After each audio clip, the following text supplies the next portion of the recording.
everybody says how good my daddy was. But my daddy wasn't a good man at all.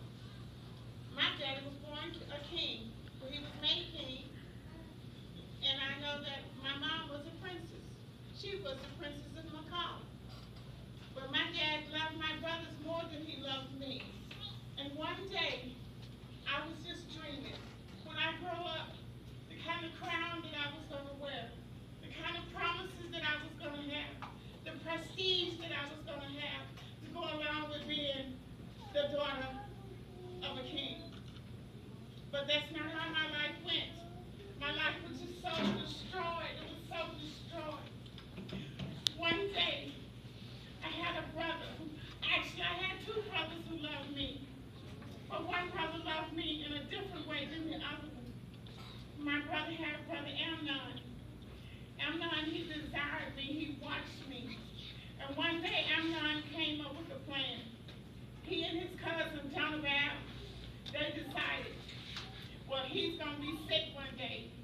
And then he was going to tell his father, who was my father too, that he needed me to take care of him.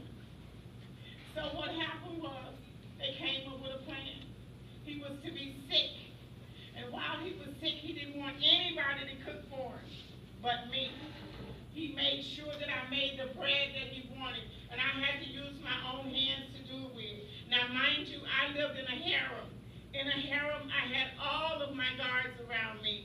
I had all my maid servants around me all the time. So when I made this bread, and my father commanded me to go to him, I never understood why he would do me like that.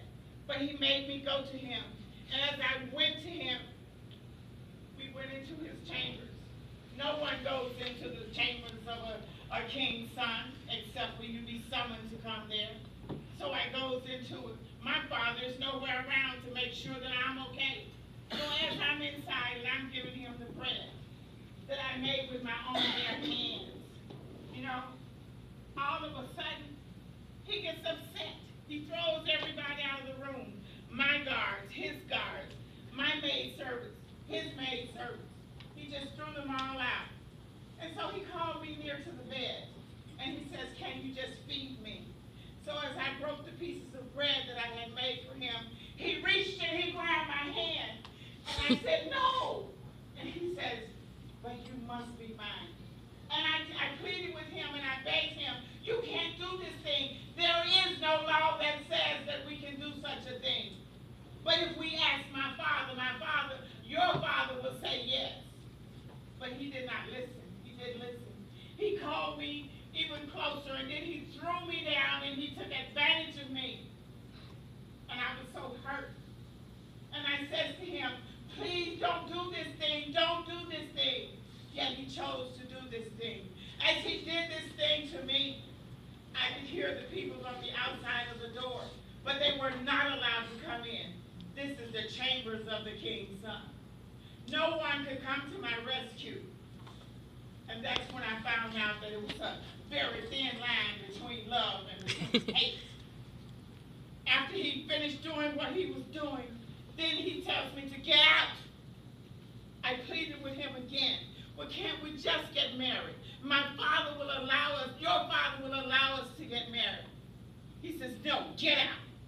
I desire you no more. And as he put me out, he called his male servants. And I heard the door shut behind me. And I sat there, broken, ashamed. No one will want me anymore. I am now the spoil of the land. I don't hear the people talking, but the people will talk. And they will know that my brother has taken over my body, and now no one will ever touch my body again. I go to my brother. My brother Absalom says to me, what has happened to you? I know Amnon has done something to you. I told him what had happened. And he says, don't worry, sister. I got this. So I says, okay. But we went to tell my father, King David, that man that everybody loves so much and respects so much. But my father cared nothing for me. My father did not raise a hand. He did not even lift an eyebrow. He loved his ruthless sons, those sons that hurt people, those sons that were disobedient. But here, I am his only daughter at this time. And he chose not to do anything, not to even say anything to them. So I hurt, and I'm ashamed. Each day I carry this weight. As I sat outside, I took hot ashes in my bare hands, and I put them on my head because it matched the way that I felt.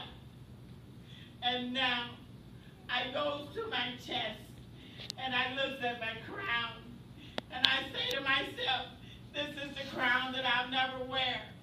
I'll never dance at the cotillion. I look at my dress, and I say, this is the dress that I would have worn, but now everything is spoiled. My life is over. Over. My father doesn't love me, but my brother, he loved me. He took me to his home. He allowed me to have my own servants. Even though I bear the shame of what happened, my brother still loves me. If you want to find out more information concerning me in my life, 2 Samuel chapter 13. Thank you.